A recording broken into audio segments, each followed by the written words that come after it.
Iran की जंग में डील है और ड्रामा का ऐसा घालमेल इस वक्त चल रहा है कि एक पल डील की बात सामने आती है और अगले ही पल मिसाइलें चलने लगती हैं। डील और ड्रामे के बीच एक बार फिर अमेरिका के राष्ट्रपति ट्रंप ने ईरान पर न्यूक्लियर अटैक करने की धमकी इशारों में दी है, स्पष्ट नहीं बोला है। तो क्या ट्रंप की शर्तों पर नहीं झुकने के बाद ईरान के ऊपर एटमी हमला होने वाला है? यह आशंका भी खत्म नहीं हुई है। क्या ईरान पर एटम बम दागने वाले हैं ट्रंप?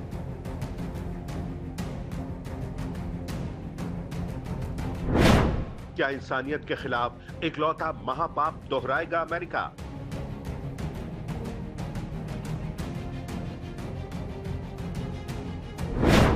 क्या न्यूक्लियर डस्ट के लिए ईरान को धूल में मिलाएंगे ट्रंप?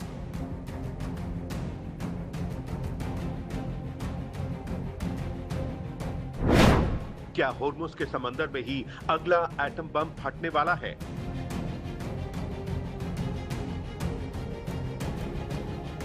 पाकिस्तान को किनारे रखकर अमेरिका और ईरान एक दूसरे से सीधी बातचीत कर रहे हैं, लेकिन इसी बातचीत के दौरान होर्मुज में कुछ ऐसी तनातनी हो रही है कि ट्रंप ने ईरान को बिना कहे एटमी धमकी दे दी है। Yeah, it is. They trifled with us today. We blew them away. They trifled. I call that a trifle. I'll let you know when there's no ceasefire. You won't have to know. If there's no ceasefire, you're not going to have to know. You're just going to have to look at one big glow coming out of Iran. And they better sign their agreement fast. Trump ने Iran के अंदर से निकलने वाली big glow यानी बहुत बड़ी रोशनी कहते हुए हाथों से जो इशारा किया वो एटमी हमले की धमकी की तरफ ही इशारा कर रहा था।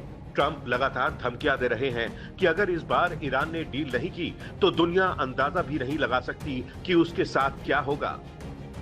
Now we're doing well. Now we have to get what we have to get. If we don't do that, we'll have to go a big step further. But with that being said, they want to make a deal. We've had very good talks over the last 24 hours, and it's very possible that we'll make a deal. Yeah.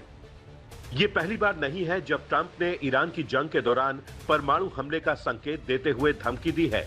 इससे पहले Trump अलग अलग मौकों पर कह चुके हैं कि वो ईरान को नेस्तनाबूद कर देंगे, नक्शे से मिटा देंगे, सभ्यता ही खत्म कर देंगे, पाषाण युग में भेज देंगे, अभूतपूर्व हमला करेंगे।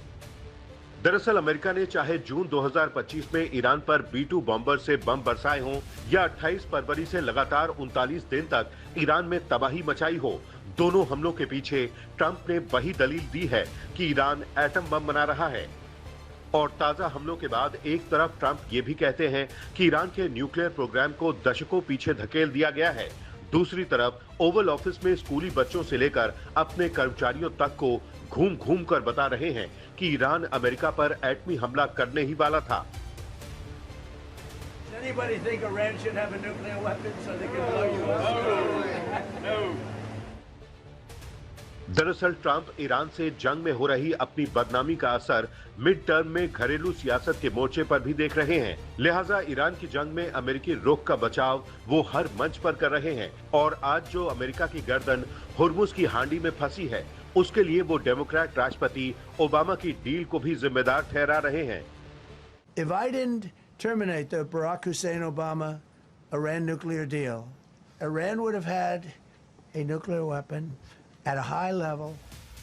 ईरान की जंग के कारण अमेरिका में डेमोक्रेट ही नहीं रिपब्लिकन्स के अंदर भी ट्रंप की नीतियों को लेकर असंतोष बढ़ता जा रहा है।